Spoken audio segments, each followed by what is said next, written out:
Alright, another Volvo VNL D13. I will be replacing the charger cooler on this truck.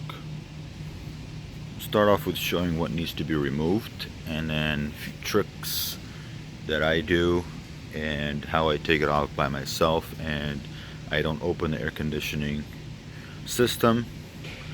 And we'll start from this clamp comes off. This thing pulls back. We have this bracket too. This is 50mm bolts, all four. Down here we have another bracket for the air conditioning hoses.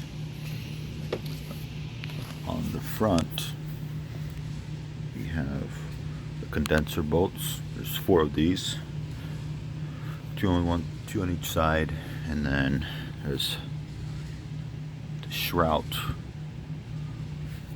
nuts and bolts. There's four on each side. And on the driver's side, the charger pipe, this clamp, mounting bolts, and you will have to loosen up the expansion tank because it won't clear here. So there is a bolt, 12mm bolt here, 4 across the top and 4 here. And when you take them out, make sure you do not mix them up, because these bolts on the side are longer than the ones on the top. So if you put the side bolt in the top, you're gonna have to need a new radiator. So make sure when you take them off, you separate them. You know, put the top one somewhere on top or a different bucket, or just separate them, because it's very important. And this side, condenser bolts. Alright, I got a few things unbolted on the charger cooler. This pipe, this O-ring, I recommend replacing it unless you just installed it. Let's say you replaced this pipe and you put an O-ring, and then now you're replacing a cooler. And one way to check it is they are supposed to be round, but when you take it and you roll it, you can feel a flat spot. And if it has a flat spot, I would replace it. Alright, excuse me. Alright, I like to get in here to unbolt condenser and shroud nuts and bolts. But when you get in here, make sure you stand there in this part or somewhere here in the middle. If you do not feel comfortable, or you know you shouldn't get in here, you can always remove that grill. I'll show you. If you remove the grill, you want to remove these bolts right here. There is, let's see, there's 10 of them. Remove them from here and get in and work from here if you don't feel comfortable walking on the hood, or if your truck has been in an accident. I am a little over 200 pounds, and I feel totally comfortable walking in, but don't step on the hood, of course. I mean, the grill, I'm sorry. Step here, and if the hood was not in any accident, you shouldn't have any problem.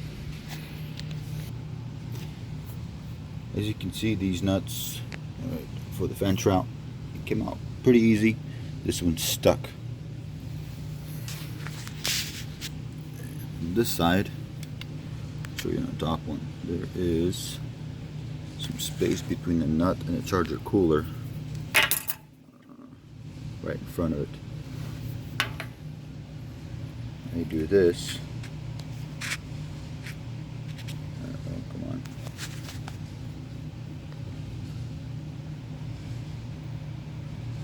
To jam the bolt head against. And that normally fixes the issue.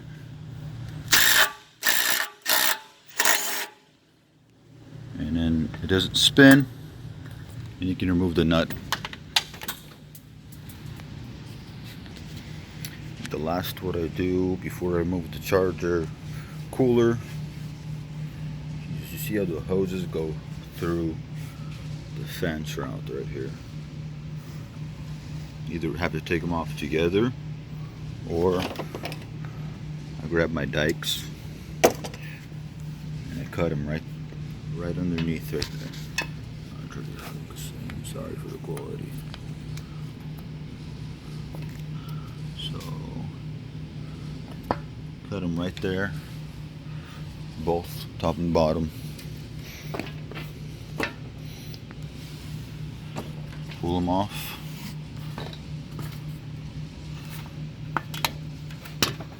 Be careful so the bolts don't fall. It's another job to find them.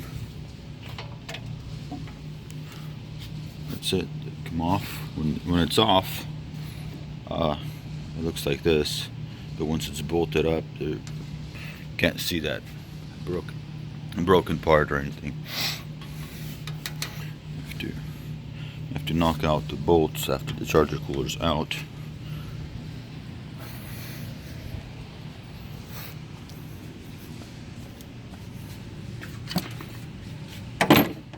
On this side, you just push it forward. You have to work around condenser in this area, and the shroud comes off.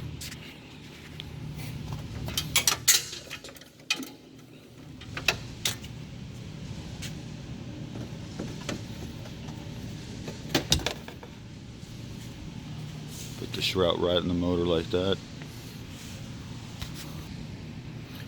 I swing over the condenser over the top. It's got the rubber pipe hoses. I had to put a rag underneath the condenser because there's a connector there. I didn't feel comfortable leaving it on. And again, one more last thing. Ambient air temperature sensor. These things fall off. They fall and rub against the cooler and makes a giant hole here. I mean, even if it makes a small hole, which could be avoidable, so this is what I do always on all the new trucks I get, or anytime I do a charger cooler replacement, or whenever I'm here, I throw a zip tie on the ambient air temperature sensor. Not on the sensor, but on the connector right there. You bolt it down. That way it doesn't fall off, because it normally just sits there with a clip, and the vibration is comes up, and it's gonna fall and rub against the cooler. You don't want that. Just to avoid further or more problems, I zip it down. And okay, so the cooler's finally unbolted. To pick it up from where it sits, take my pry bar and go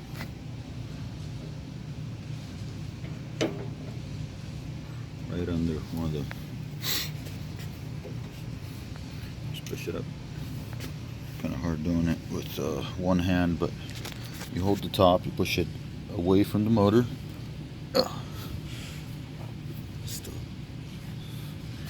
And then pry bar, push it up.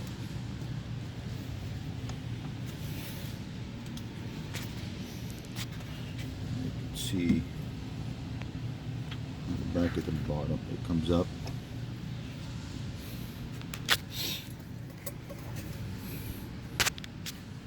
And then I jump in again in the hood, stand here and all the way over there, and I lift up the cooler up and out. This is where you would need a second person, but I do it by myself very carefully. I mean, I do this so often, but the second person is very helpful here.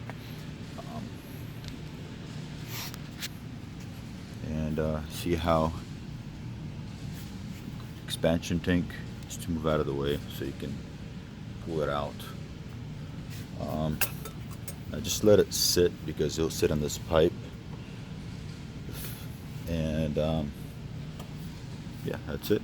Again, I talked about this before, but I'll show you real quick, just to show you the difference between the side bolt for the expansion tank and top bolt. This is the side bolt, this is the top bolt. See the difference?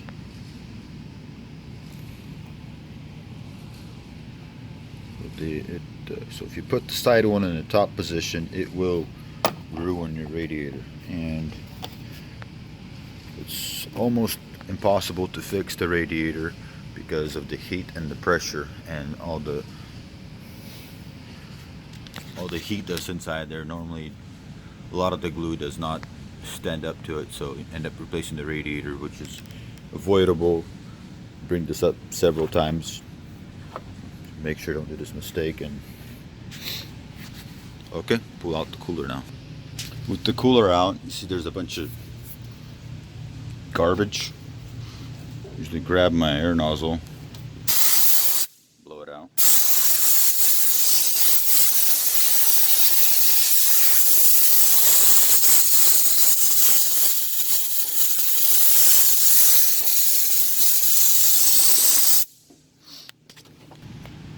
Cooler is ready for install. One last thing I do is grab my soapy water bottle and spray down. Let me get the camera on them. Spray the rubber down with soapy water so it slips on. So it slips on and doesn't pinch the rubber. Just sits perfect right there. I use the same water I use to look for air leaks. And the brakes are everywhere. Okay, so the cooler's in. Cooler's installed. The bolts are started by hand. All of them are started by hand. The condenser goes second, right after the charger. Cooler's installed. Looks at T40 Torx. T40 Torx.